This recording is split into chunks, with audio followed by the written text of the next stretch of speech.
Salut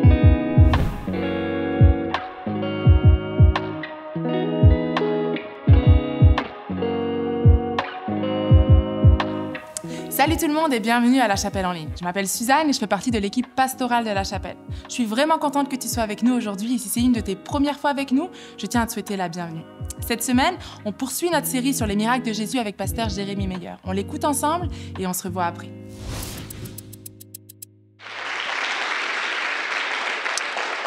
Bon matin, La Chapelle. J'ai l'impression que je dis à chaque fois ça quand j'arrive. Hein? C'est correct, je vous souhaite quand même la bienvenue. Bon matin tout le monde, très heureux d'être avec vous aujourd'hui. Moi, je suis bien content, j'ai évité le trafic, je suis arrivé tellement tôt qu'il n'y avait rien. Tu vois, j'ai complètement... Moi, depuis tantôt, j'entends des annonces. Ah oui, c'est vrai, il y a un truc aujourd'hui, hein, j'avais complètement oublié. Bref, on continue notre série de messages sur les miracles. Dimanche passé, pasteur David a débuté son message en nous rappelant que dans les 4 évangiles, les miracles de Jésus-Christ sont définis comme étant des signes. Et avant d'aller dans le vif du message d'aujourd'hui qui est sur les noces de Cana, j'aimerais revenir avec vous un petit peu sur cette notion de signe et ajouter à ce qui a été déjà communiqué la semaine passée. Ces signes donc sont des actions surnaturelles qui toutes pointent vers l'auteur des miracles qui est Jésus-Christ lui-même, authentifiant la nature messianique de sa personne et manifestant également son règne. Dans son évangile, l'apôtre Jean a identifié 7 signes, et ça a été une identification très intentionnelle de sa part, 7 signes miraculeux, parmi tous ceux que Jésus a accomplis durant son ministère. Le premier, l'eau transformée en vin à Cana. Ensuite, la guérison du fils de l'officier, la guérison du paralytique, la multiplication des pains, la marche sur l'eau, la guérison de l'aveugle et la résurrection de Lazare. Et au chapitre 20 et au verset 30, l'apôtre Jean fait une mention très particulière au sujet justement des miracles qui ont été sélectionnés. Voici ce qu'il dit. Jésus a accompli sous les yeux de ses disciples encore beaucoup d'autres signes miraculeux qui n'ont pas été rapportés dans ce livre.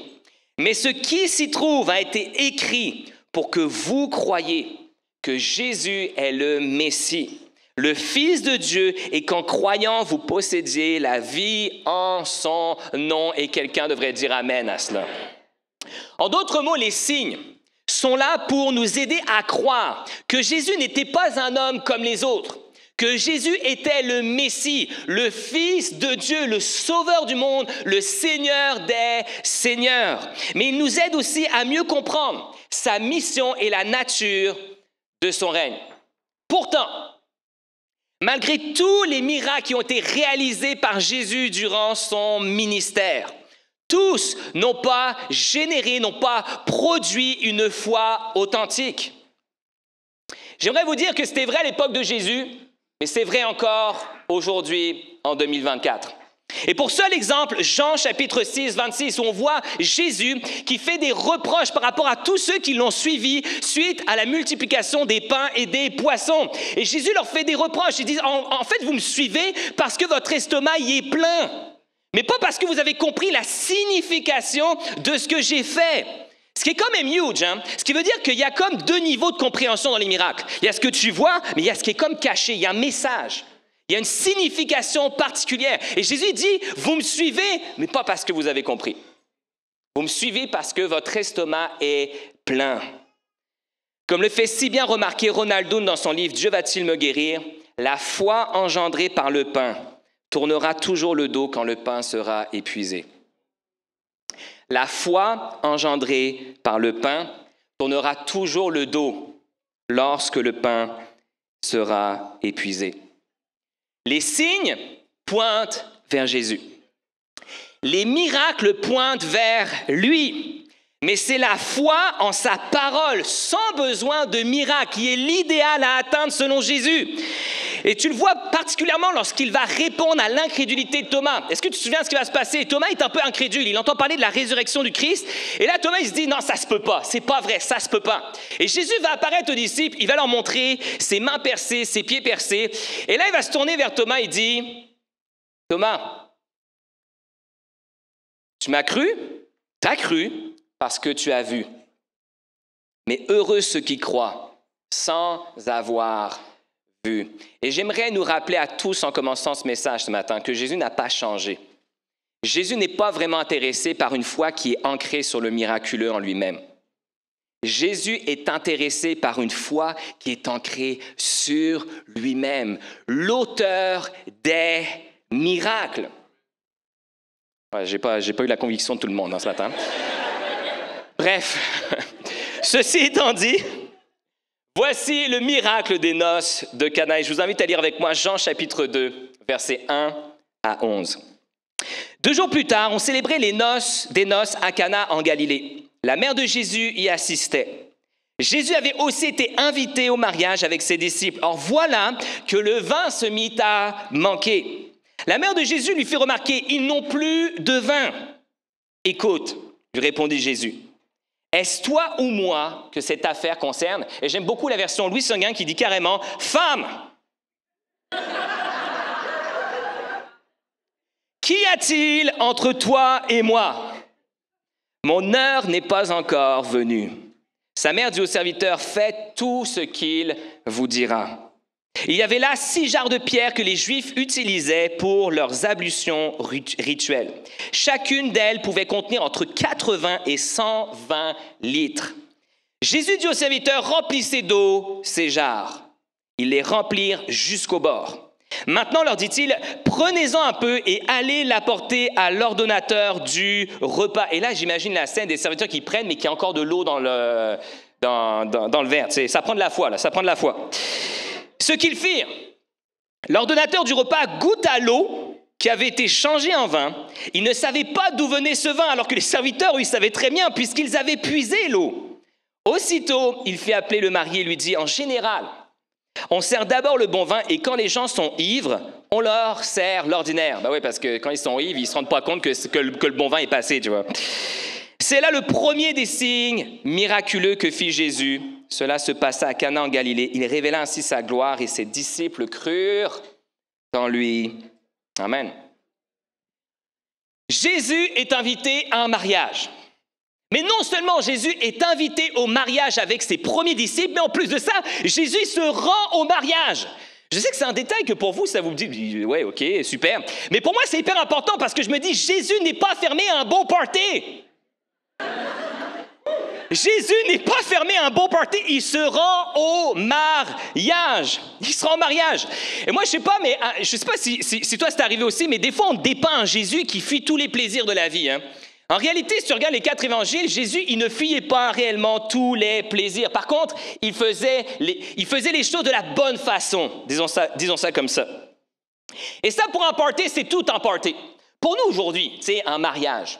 Ça dure quoi? 1 à 2 journées, gros max, là. Mais à l'époque de Jésus, c'était un événement social qui était majeur et qui pouvait s'étendre sur presque 1 semaine. Ah non, mais 1 semaine, guys. L'horreur, c'est l'horreur.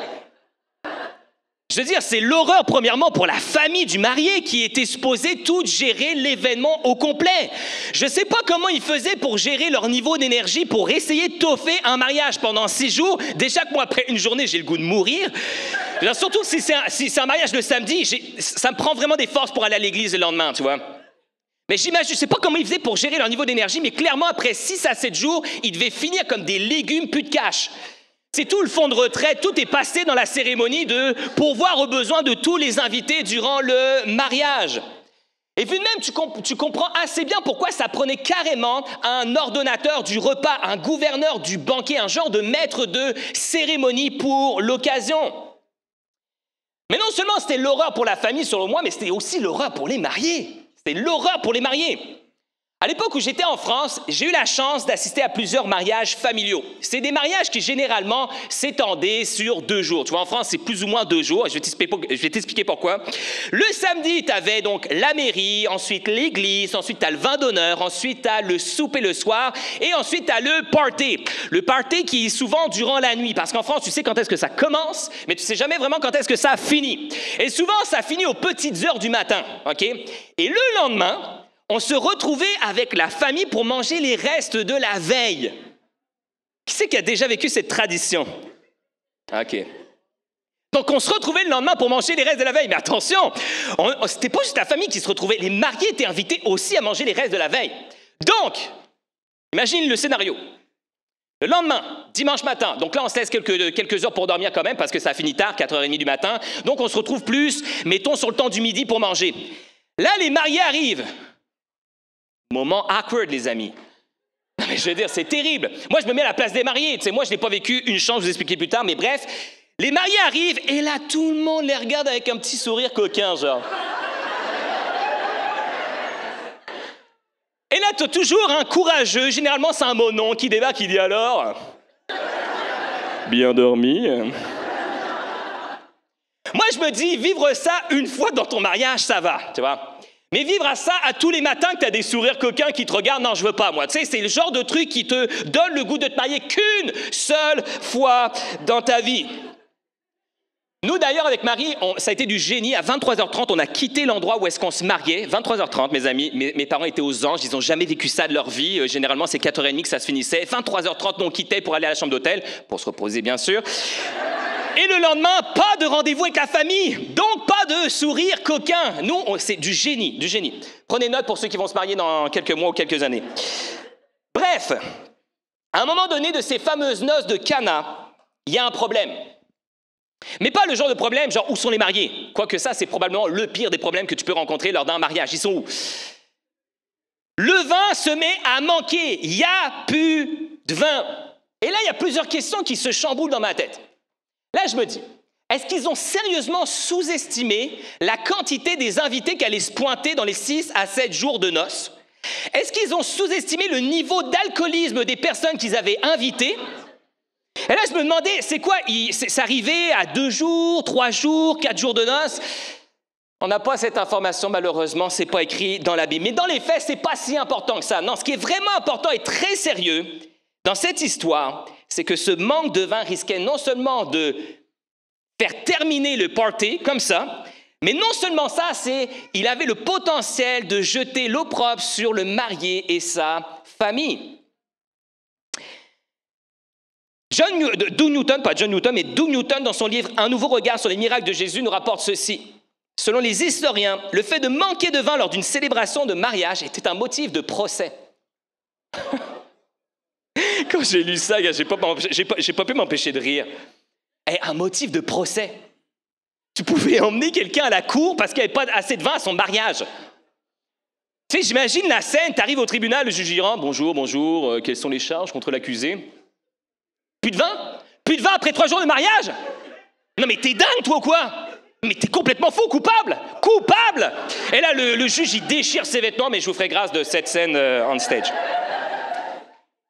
Pour nous aujourd'hui, là, sans parler de procès, j'imagine que ça doit ressembler à genre tout le monde est rassemblé dans l'église, la famille, les amis, tout ça, et genre la mariée se pointe pas. Malaise. Elle laisse en plan le marié, la famille, les amis, les témoins et tout le monde. Donc, c'est pas seulement qu'elle laisse tout le monde en plan, mais en plus de ça, il n'y a pas de vin d'honneur, guys. Il n'y a pas non plus de souper le soir. Et il n'y a pas les fameux moves de danse de mon oncle Maurice. Donc, on oublie tout ça. Le genre de scénario catastrophique dans lequel tu ne veux pas tomber. Par curiosité, là, qui c'est qui va se marier cet été? Ou dans... Oh, wow, OK, il y a des... oui, je sais, je suis très au courant, c'est moi le célébrant. Je veux vous rassurer, c'est des scénarios catastrophiques qui arrivent rarement, OK? Donc, mais mettez-vous pas trop de stress avec ça. Mais face à cela, face au manque de vin, la mère de Jésus, Marie, se tourne vers la seule personne qui est capable de remédier au problème. Et c'est son fils, Jésus. 2 choses dans la réponse de Jésus à sa mère. De 1, Jésus ne manque pas de respect à sa maman. Même si je comprends qu'aujourd'hui, en 2024, quand tu t'adresses à ta mère et que tu dis « femme », c'est peut-être pas les meilleures façons de commencer un dialogue, tu vois? Probablement pas. Mais Jésus n'est pas en train de manquer de respect à sa maman. En réalité, plusieurs commentateurs bibliques voient cette expression bien plus polie qu'elle n'y paraît. C'est d'ailleurs de cette manière que Jésus s'adressera à nouveau à elle sur la croix en désignant Jean comme son nouveau fils, en disant « Femme, voici ton fils ». De 2, l'heure dont Jésus parle est celle de sa mort sur la croix. Quand il dit « Mon heure n'est pas venue », Jésus a en perspective la croix. Jésus sait que s'il réalise le miracle que sa mère s'attend de lui, il n'y a plus de retour en arrière possible. Il n'y a plus de retour en arrière possible. Opérer le miracle l'exposerait. Il ouvrirait la voie à son ministère public et indéniablement à l'approche de sa mort. Dans son commentaire sur l'évangile de Jean, Josh Moody le dira ainsi: « Jésus ne veut pas être conduit prématurément vers la croix en créant du trouble avant que l'heure ne soit venue et avant d'avoir formé ses disciples et achevé son enseignement. » Et finalement, confiante dans l'identité de son fils et remplie de foi envers lui, Marie va donner une ordonnance au serviteur en disant « Faites tout ce qu'il vous demandera de faire ». Et by the way, c'est assez intéressant parce que dans les 4 évangiles, c'est probablement la seule ordonnance de Marie envers son fils. Et quelle ordonnance! Quelle ordonnance! Faites tout ce qu'il vous demandera de faire. Les serviteurs obéirent aux instructions de Jésus et leur foi est remarquable. À la demande de Jésus, ils remplirent 6 jarres dédiées au rite de purification, point sur lequel je reviendrai un peu plus tard dans le message. 6 jarres, pouvant contenir chacune d'elles entre 20 et 30 gallons, ce qui correspond à un total minimum d'environ 450 litres, selon le nouveau commentaire biblique de D.A. Carson. Guys, 450 litres d'eau changés en 450 litres de vin. Ce qui fait environ 600 bouteilles de vin rouge de 750 millilitres. Alors là, je ne sais pas il était rendu à quel jour de la semaine des noces, très honnêtement, mais d'après moi, après ce miracle-là, le problème de rupture de stock était réglé. Non seulement le problème de rupture de stock était réglé, mais en plus de ça, Jésus avait aussi réglé la question de l'opprobre potentiel sur le marié et sa famille. Maintenant, ça a peut-être créé un autre problème. J'imagine qu'il y avait plus de monde qu'on finit pompette ou malade. Ça se pourrait, mais la Bible ne dit pas. 4 observations que je trouve vraiment importantes au sujet de ce miracle de l'eau changée en vin. Premièrement, Jésus n'est pas vraiment contre le vin. Bonne nouvelle, guys. Bonne nouvelle pour les Français, bonne nouvelle pour les amateurs de vin, bonne nouvelle pour tous ceux et celles qui nous suivent en ligne. Jésus n'est pas forcément contre le vin. C'est quand même spécial qu'il ait changé de l'eau en vin. Deuxièmement, Jésus a transformé de l'eau, H2O, en vin. Ça vous fait rien? C'est logique pour vous. C'est normal.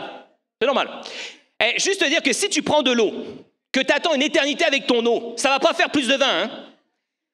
L'eau et le vin sont 2 liquides avec des propriétés complètement différentes. Le vin, il y a beaucoup de composants qu'il n'y a pas dans l'eau. Ok, tu as besoin d'eau pour le vin, éventuellement, mettons, je ne sais même pas. Mais bref, il y a d'autres composants qui rentrent en ligne de compte. Il a changé littéralement l'eau en vin. C'est un vrai miracle que Jésus a accompli. Jésus n'est pas limité dans son action parce que nous jugeons possible ou impossible de faire. Jésus n'est pas limité dans notre imagination ou encore dans notre temporalité. Si nous avons foi en lui et que nous nous attachons à faire ce qu'il nous demande de faire, il peut produire ou faire naître quelque chose qui n'existe pas. Je vais le redire. Si nous avons foi en lui et que nous nous attachons à faire ce qu'il nous demande de faire, il n'y a rien d'impossible pour Dieu. Il est capable de faire naître ce qui n'existe pas. Josh Moody écrira « Souvent, nous contraignons Jésus à opérer dans les limites de ce que nous pouvons expliquer. Et nous vivons des vies de timidité parce que nous pensons qu'il n'est capable que de certains types d'interventions ou d'actions dans le cours normal des événements. Il n'est pas juste ni rationnel d'attendre des miracles à chaque instant, car ils cessent alors d'être des miracles. Mais cela dit, nous adorons Jésus qui est Dieu lui-même et qui est plus que capable d'intervenir en notre faveur. Troisièmement, Jésus n'a pas que miraculeusement changé l'eau en vin. T'as-tu remarqué? Jésus a produit le meilleur vin de la fête. Moi, je me dis, il aurait très bien pu choisir de changer l'eau dans un petit vin de cheap, un petit vin d'épicerie. C'est un genre de vin qui attire pas trop l'attention sur toi. Mais non, Jésus a produit le meilleur des meilleurs vins et je salue mes enfants qui viennent d'arriver. Je les vois qui arrivent devant. Le meilleur vin qui a été même louangé par le maître de cérémonie des noces de Cana.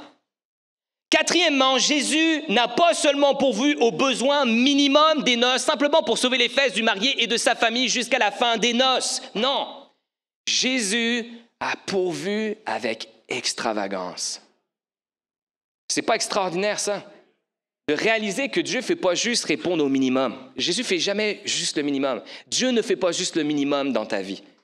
Dieu répond avec extravagance. Avec extravagance.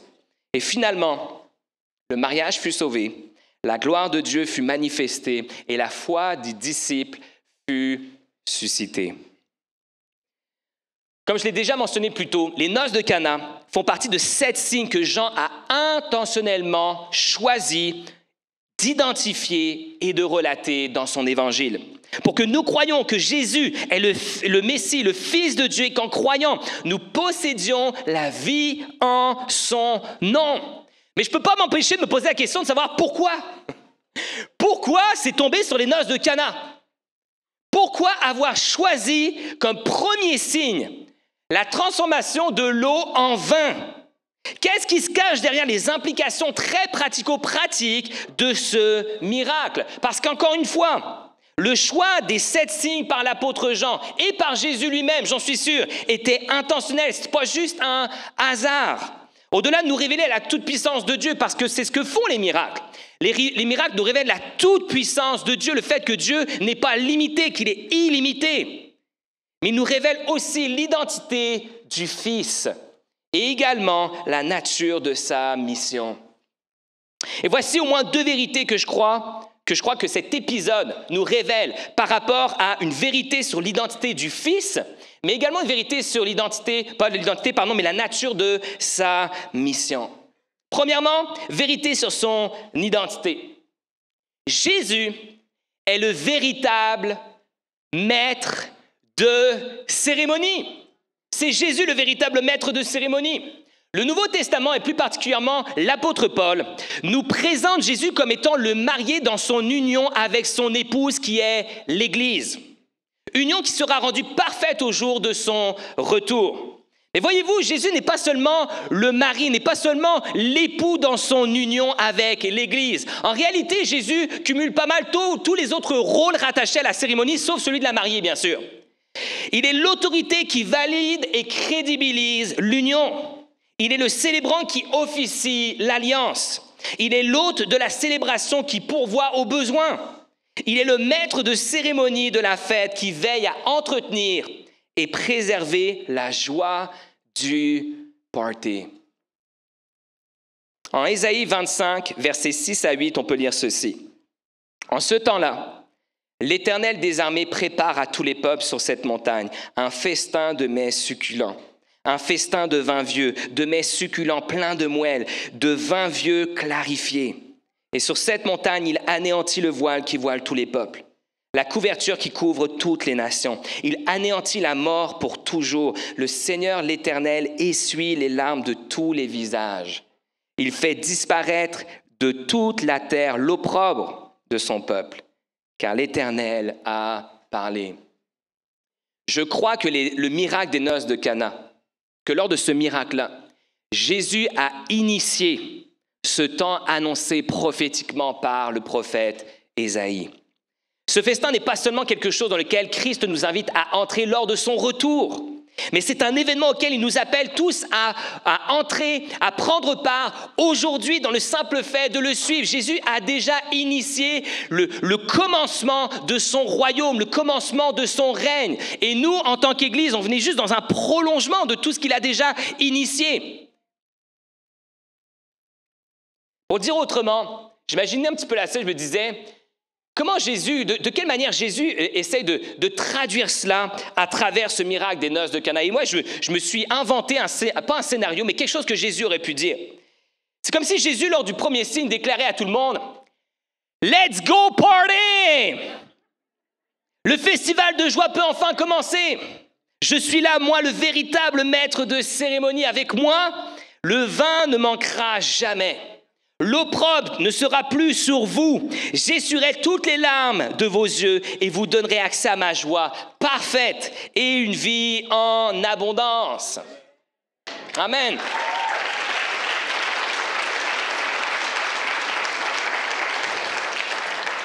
Colin J. Cruz le dira ainsi dans son commentaire sur l'évangile de Jean. Il dit « La transformation par Jésus d'une si grande quantité d'eau en vin indique que le royaume de Dieu tant attendu est arrivé. » C'est arrivé. Dieu lui-même s'était approché en la personne et le ministère de Jésus. Et l'accomplissement de la promesse de bénédiction abondante commençait à se réaliser. Ça commençait à se réaliser. Vérité sur la personne de Christ, mais vérité également sur sa mission. L'eau changée en sang. Je ne me suis pas trompé. Non, je pense que c'était l'eau en vin qu'il voulait dire. Non, c'est l'eau changée en sang. Et tu vas comprendre pourquoi. Lorsque j'ai lu plusieurs fois ce texte-là, je l'ai lu dans plein de versions différentes, français, anglais. J'aime beaucoup faire le français et l'anglais. Je trouve que des fois, ça vient comme juste me donner plus de jus sur le texte. Et je lisais. Et il y a vraiment quelque chose qui m'a interpellé. À plus je le lisais. Est-ce que vous ne trouvez pas que ce miracle-là ressemble à un autre miracle de la Bible? Je trouve qu'il ressemble au miracle que Dieu a fait à travers, par l'intermédiaire de Moïse, lorsque Moïse a changé l'eau en sang. Maintenant, quand tu as ce genre de réflexion-là, tu le prends avec des baguettes, tu vois, parce que tu ne veux pas faire dire à la Bible ce qu'elle ne dit pas, et tu ne veux pas présumer de choses juste parce que ça a l'air cool, OK? Et là, je me suis mis à creuser. Pas parce que je voulais absolument prouver mon point, mais je me suis dit, y a-t-il vraiment quelque chose, y a-t-il un lien qui peut exister entre ces deux événements marquants? Et voici 3 observations vraiment intéressantes que j'ai trouvées sur le sujet. Première plaie d'Égypte, ou premier signe, si vous voulez, du jugement de Dieu sur l'Égypte, l'eau changée en sang, symbolisant justement le jugement de Dieu sur le pays d'Égypte. C'est le premier prodige qui a été accompli. Premier signe de Jésus, selon l'évangile de Jean, l'eau changée en vin. Mais ce qui est intéressant, c'est que Jésus vient mettre un symbole derrière lui. Il y a plusieurs le vin signifie beaucoup de choses dans la Bible, mais Jésus vient lui donner une nouvelle signification, une nouvelle symbolique lors de son dernier repas avec ses disciples. Il dit, le vin, c'est mon sang qui a été versé pour vous. Un sang qui nous justifie devant Dieu et nous protège. Un sang qui nous protège de la colère de Dieu et de son jugement. Le sang n'est plus simplement synonyme de jugement, mais le sang devient synonyme de grâce. Et je reviens maintenant sur la question des jarres de purification. Ces jarres contenaient de l'eau de purification qui, selon Timothy Keller, le célèbre Timothy Keller, était utilisée entre autres pour se laver avant d'aller au temple et d'entrer dans la présence de Dieu. Sans être lavé, tu ne pouvais pas avoir accès à sa présence. Un rite symbolisant la conscience de l'état de pécheur dans lequel nous sommes. Des pécheurs incapables de se présenter devant le Dieu saint sans être lavés de notre péché. Vous voyez où est-ce que je veux en venir? Je crois que ce miracle des noces de Cana était comme une image prophétique. Un signe de ce que Jésus allait accomplir à la croix. Par la croix, je n'ai plus besoin d'être lavé par une quelconque eau de purification. Par la croix, par le sang du Christ, je suis entièrement lavé de mon péché. Le jugement de Dieu est tombé sur son Fils, afin que par son sang, je puisse être pardonné et justifié. Et ce n'est pas juste le jugement, c'est aussi l'opprobre. Vous savez, l'opprobre dans le mariage, qui devait tomber sur le marié et sa famille. Jésus prend l'opprobre. Ça tombe sur moi. C'est moi qui vais la prendre. Je sais que ça peut vous paraître peut-être comme une interprétation tirée par les cheveux, mais rappelez-vous l'intention de Jean à travers les signes qu'il a sélectionnés dans son évangile. C'est pour que vous croyiez que Jésus est le Messie, le Fils de Dieu, et qu'en croyant, vous possédiez la vie en son nom. Moi, je ne sais pas toi, mais le miracle des noces de Cana encourage énormément ma foi. Ma foi dans ce Dieu de la Bible illimité, capable de réaliser l'impossible, capable de faire naître des choses qui n'existent pas. Foi dans ce Dieu de la Bible, si bon pour nous et concerné par nos besoins, même les plus terre à terre. Je veux dire, aux yeux de beaucoup, les noces de Cana, c'est un besoin très terre-à-terre. Et d'ailleurs, au démarrage, tu te demandes si Jésus, il ne le voyait pas un peu comme ça aussi, tu sais, en disant, mais c'est-tu vraiment notre problème? C'est vraiment notre problème? Et finalement, il décide d'intervenir. Jésus se soucie de ta vie. Jésus se soucie des détails de ta vie. Dieu est bon. Foi dans ce Dieu de la Bible qui m'invite à entrer dès aujourd'hui dans la joie des festivités qu'il a initiées sur cette terre à travers la vie et la mort de son Fils Jésus-Christ. Foi dans ce Dieu de la Bible pour qui nos vies sont suffisamment importantes pour l'avoir conduit à offrir la vie de son propre Fils, afin que nous puissions être sauvés de la mort et du péché et nous permettre à nouveau d'avoir accès à sa présence sans avoir besoin d'un rituel particulier. Ce matin, en conclusion à ce message, j'aimerais qu'on puisse prendre la Sainte Seine. J'aimerais qu'on puisse prendre, pour certains, l'Eucharistie, le repas du Seigneur, ce temps où on va, à travers des symboles, se remémorer ce que Jésus a fait à la croix pour nous. Si jamais tu n'as pas reçu, en entrant dans cette salle, les symboles que sont le pain et le jus de raisin, fais juste lever ta main où est-ce que tu es, puis notre équipe de placeurs va venir te les donner. On va prendre cette Sainte Seine ce matin pour deux choses. La première, pour nous rappeler de ce que Jésus a fait à la croix. Nous rappeler qu'à la croix, Jésus a donné son corps en sacrifice. Nous rappeler qu'à la croix, par ses meurtrissures, par son sang, nous sommes guéris, nous sommes lavés, nous sommes sauvés. Son sang a coulé pour que nous puissions être purifiés. Mais on va aussi prendre cette Sainte Seine dans le but d'annoncer son retour. Moment lors duquel nous pourrons de nouveau boire du fruit de la vigne en sa présence, en sa compagnie. Lui, le véritable maître de cérémonie. En ce jour, nous nous réjouirons pour l'éternité en sa présence et il essuiera pour de bon toutes les larmes de nos yeux. Les deux symboles que vous avez, vous allez voir, il y a une petite pellicule, il y a comme un petit hostie qui représente le pain, puis on a changé le vin pour du jus de raisin. Faites juste enlever la petite pellicule sur le dessus pour pouvoir prendre le pain.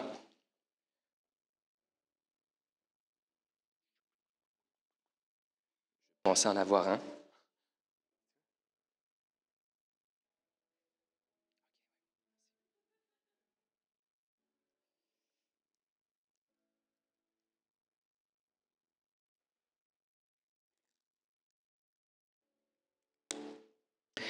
Je vous invite à prendre le pain en souvenir du corps qui a été donné pour nous.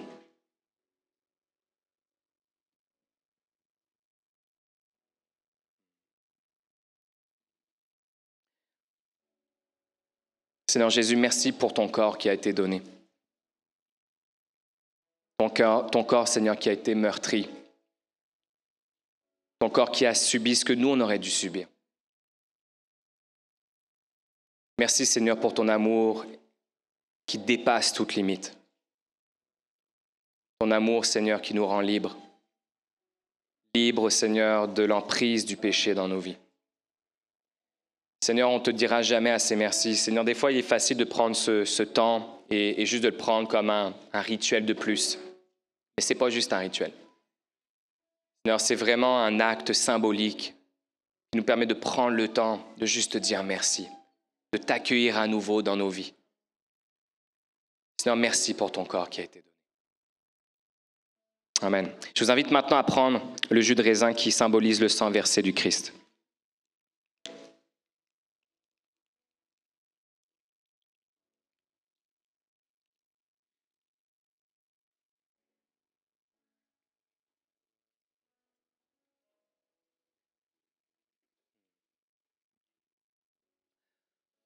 Seigneur,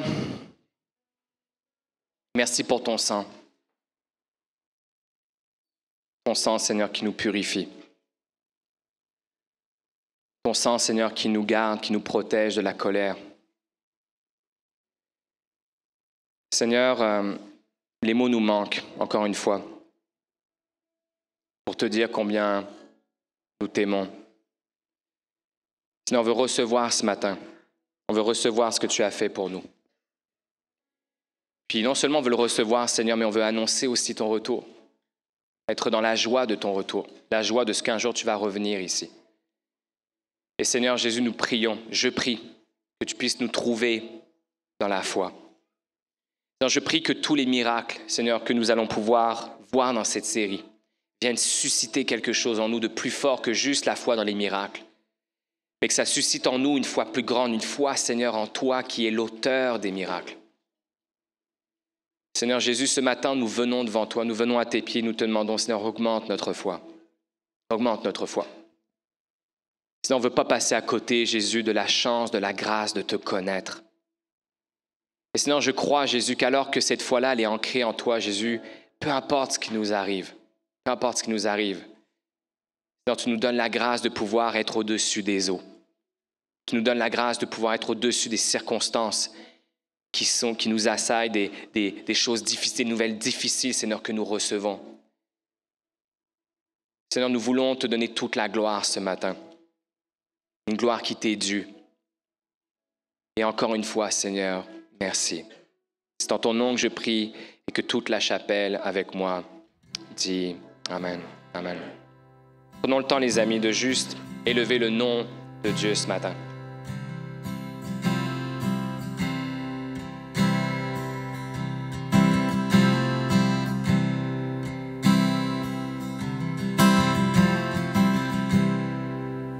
Si ton cœur est brisé, blessé, submergé par le poids du péché, Jésus t'appelle. Te sens-tu épuisé par la pluie? As-tu soif de venir boire du puits? Jésus t'appelle. Viens au pied de l'autel, le Père a ses bras grands ouverts. Il fait grâce, c'est le prix du sang précieux de Jésus-Christ.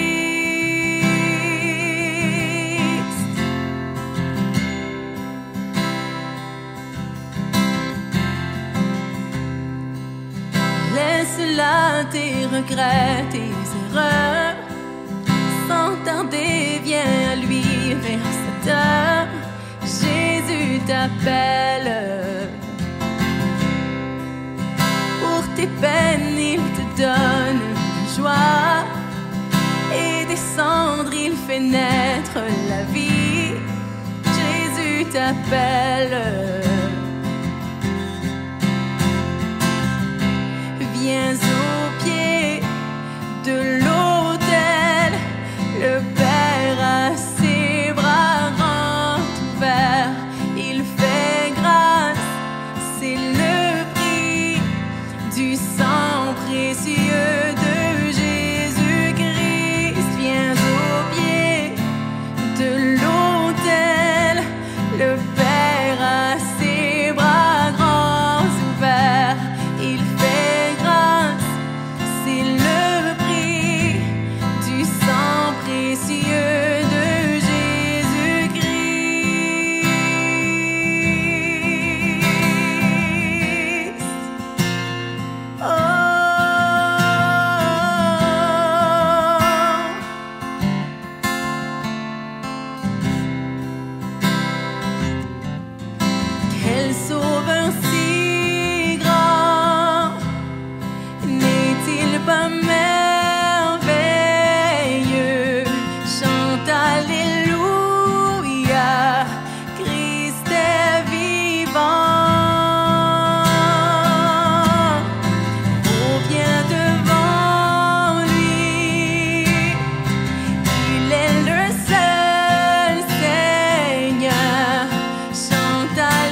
t'appelle.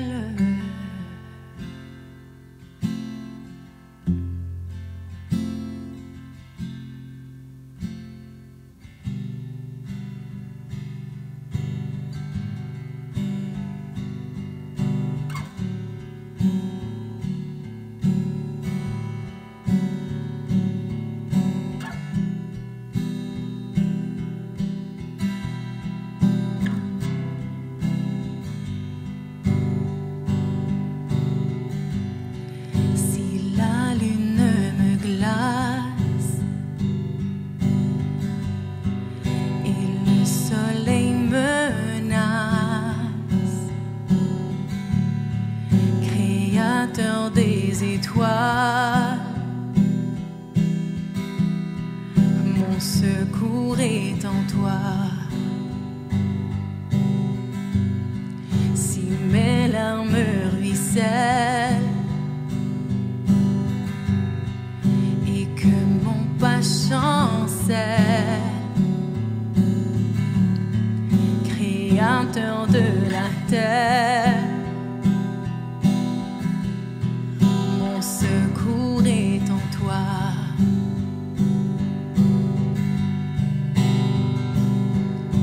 Je lève les yeux vers les hauts sommets. Toi seul est mon Dieu. Je proclame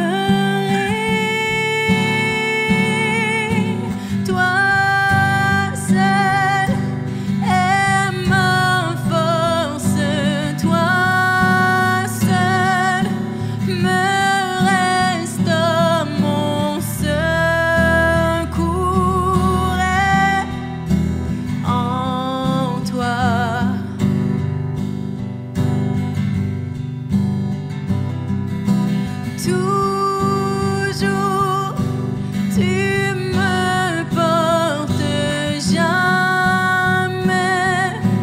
tu ne donnes mon secours est en toi. Si la peur m'envahit,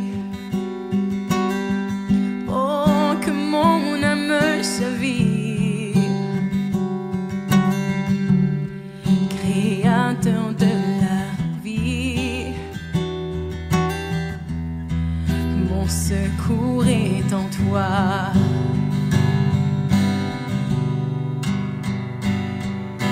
Je lève les yeux vers les hauts sommets.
Mon destin, ton salut, mon refuge, tout est en toi.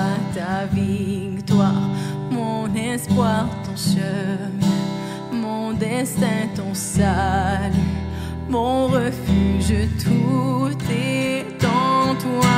Ta victoire, mon espoir, ton chemin, mon destin, ton salut.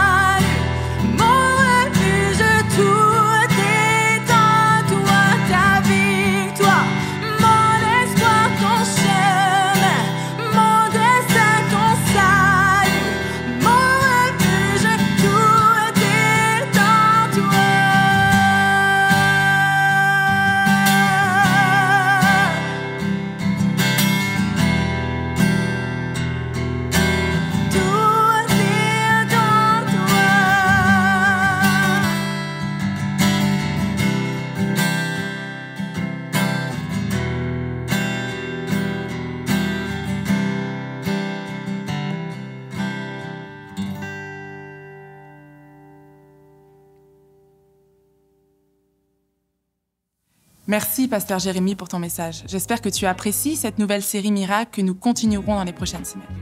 Si tu es à Montréal ou les environs, le mercredi 12 juin, c'est la soirée Miracle au bureau de la Chapelle à Montréal. Viens vivre une soirée de prière dans le cadre de notre série sur les miracles de Jésus. Si tu aimerais te joindre à un groupe de personnes pour connecter et prier ensemble dans la semaine, nos afters en ligne sont faits pour ça. Joins-toi à nous tous les lundis à midi. Tu trouveras le lien sur notre site web. Merci pour ta générosité chaque semaine. Chaque don nous aide à vivre l'Église en personne, en ligne tous les dimanches et contribue à réaliser les différents projets de J'aime ma ville. Tu peux donner en passant par notre appli ou sur notre site web. Merci d'avoir été avec nous pour cette réunion. On se retrouve demain au after à midi ou la semaine prochaine en présentiel ou en ligne. D'ici là, bonne semaine.